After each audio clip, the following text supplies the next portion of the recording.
বিজেপিৰ কোন মানুহৰ মাজত আজিৰ দিনটোত আটাইতকৈ ভাল এক নম্বৰতে হ'ল বেংগলী মানুহবিলাকৰ মাজত বেংগলীসকলৰ লগত বিজেপিৰ সাংঘাতিক ভাল 70-80% বেংগলী ভোট মানে অসমৰ আটাইতকৈ বেছিকে কোনোবা এটা জনসমষ্টিৰ পৰা যদি ভোট পায় তেতিয়াহ'লে সেইটো হ'ল বাঙালীসকলৰ 2 নম্বৰ চাহ জনগোষ্ঠী আদিবাসী আৰু 3 নম্বৰটো হ'ল ট্ৰাইবেল সকল হিন্দী ভাষীৰ মাজতো আছিলে কিন্তু এতিয়া ইমান বেছি নাই কমি গল যোৱা ইলেকশ্যনত মই দেখিছিলো আৰু আমি সাৰ্ভেও কৰিছো এতিয়া দেখা গৈছে যে হিন্দী ভাষীয়ে বিজেপিৰ প্ৰতি ইমান ভাল ভাৱৰ প্ৰদৰ্শন নকৰে কাৰণ তেওঁলোকৰ ব্যৱসায় বাণিজ্য একেবাৰে বেয়া হৈ গল বিজেপিৰ দিনত ট্ৰাইবেল জনগোষ্ঠী বিলাকৰ ভিতৰত সোণোৱাল কছাৰীৰ মাজত নতুন সংগঠন গঢ়ি উঠিছে সোণোৱাল কছাৰীসকল এতিয়া আৰু বিজেপিৰ পকেটত থকা নাই সৰ্বানন্দ সোণোৱালক লাভ দিয়াৰ পাছত হিমন্ত বিশ্ব শৰ্মাই মিচিংসকলৰ ডাঙৰ অংশ এটা আচলতে আঁতৰি আহিছে কাৰ্বিসকলৰ এটা ডাঙৰ অংশ আঁতৰি আছে বড়োসকলৰ এটা ডাঙৰ অংশ এতিয়া তেওঁলোকৰ লগৰ পৰা আঁতৰি আছে আহিবলৈ আৰম্ভ কৰিছে ৰাভাৰো এটা নিৰ্দিষ্ট অংশ কেতিয়াও বিজেপিৰ লগত নাই বিজেপিয়ে যি ধৰণে এটা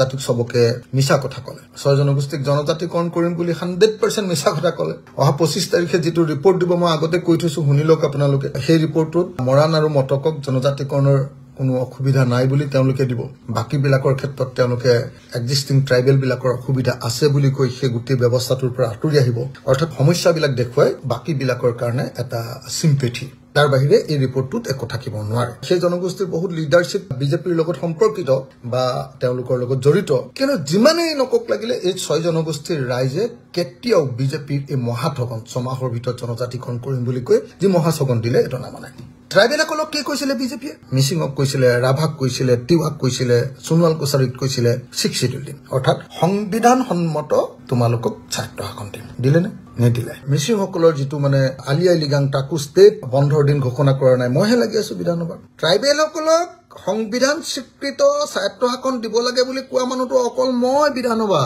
অকল মই আৰু কোনো নাই মোৰ বাহিৰে বিধানসভাত আৰু কোনোবা আছে নেকি কক ট্ৰাইবেলৰ কাৰণে মাতমতা 6 জনগোষ্ঠীৰ জনজাতিকৰণৰ কাৰণে আটাইতকৈ দবদবাই বিধানসভাৰ ভিতৰত আৰু বাহিৰত মাতমতা মানুহটো কোননো আছে নেকি কক কোনোবাই যি বিবেকবান আৰু যি অকল ক্ষমতাৰ কাৰণে 2 নম্বৰী টকা পইচাৰ ধান্দাত নাই অকল সেইসকলে জানে যে বিজেপি এটা বৰ্ণবাদী পাৰ্টি আৰু বৰ্ণবাদী পাৰ্টি এটা কেতিয়াও ট্ৰাইবেলৰ অধিক ক্ষমতা অধিক ট্ৰাইবেলিটি কেতিয়াও প্ৰদান নকৰে অসমৰ এটা অত্যন্ত অনুন্নত জনগোষ্ঠী হ'ল চাহ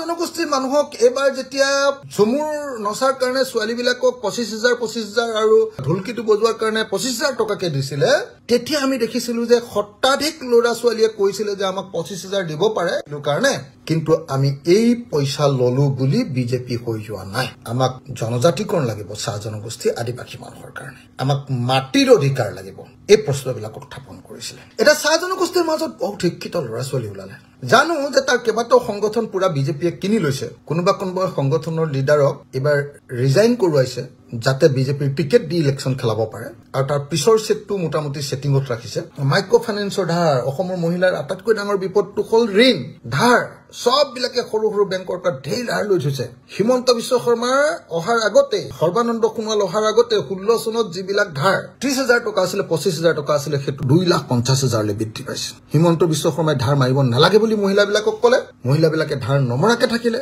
ক'লে যে মই পইচা সব ধাৰ মাৰি দিম এতিয়া হিমন্ত বিশ্ব শৰ্মাই অকল 2,000 কোটি টকা ধাৰ মাৰিলে 12,500 কোটি টকা ধাৰ লৈছে মহিলাবিলাকে মাত্ৰ 2,000 কোটি টকা ধাৰ মাৰিলে 10,500 কোটি টকা ধাৰ লাগি আছে আৰু এতিয়া মোৰ ওচৰতে বহুত এনেকুৱা নটিচ আছে বেংক বিলাকে নটিচ পঠিয়াইছে যে তোমালোকে পইচা দি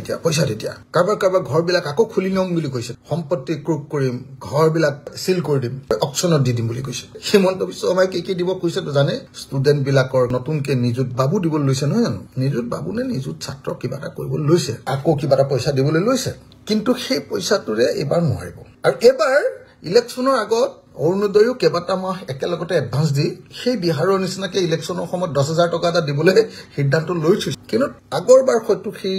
বেনিফিচিয়াৰী স্কিমৰ কাৰণে প্ৰথমবাৰ পোৱাৰ কাৰণে তেওঁলোকৰ হেৰি আছিলে এতিয়া মই একদম খাটাং যে অকল বেনিফিচিয়াৰী স্কিমে এবাৰ অসমীয়া মানুহক জয় কৰিম বুলি হিমন্ত বিশ্ব শৰ্মাই যিমানে প্লেন নলক লাগিলে আমি ভালকে কাম কৰিলে এবাৰ আমি হিমন্ত বিশ্ব শৰ্মাক ব্ৰহ্মপুত্ৰলৈ দলিয়াব পাৰিম মোৰ বিশ্বাস এটা সমষ্টিত ধৰক জিকিব লাগে জিকিবৰ কাৰণে কি কৰে সেই সমষ্টিটোত ধৰক মই আহোম ল'ৰা এটা উঠিলো তাত আৰু 10টা আহোম ল'ৰা উঠাই দিয়ে সিফালৰজন বেলেগ এটা জনগোষ্ঠী দি সেই ধৰণে ভোটটো ভাঙি দিয়ে আৰু তেওঁলোকে ভোটটো লৈ যায় এই যেটো মাইক্ৰ মেনেজমেন্ট এটো মানে বিহাৰত সাংঘাতিক ধৰণে এবাৰ কৰিলে এটোত আমি মনোযোগ দিব লাগিব এটো আমি ভাবি চিন্তি কাম কৰিব পাৰিব লাগিব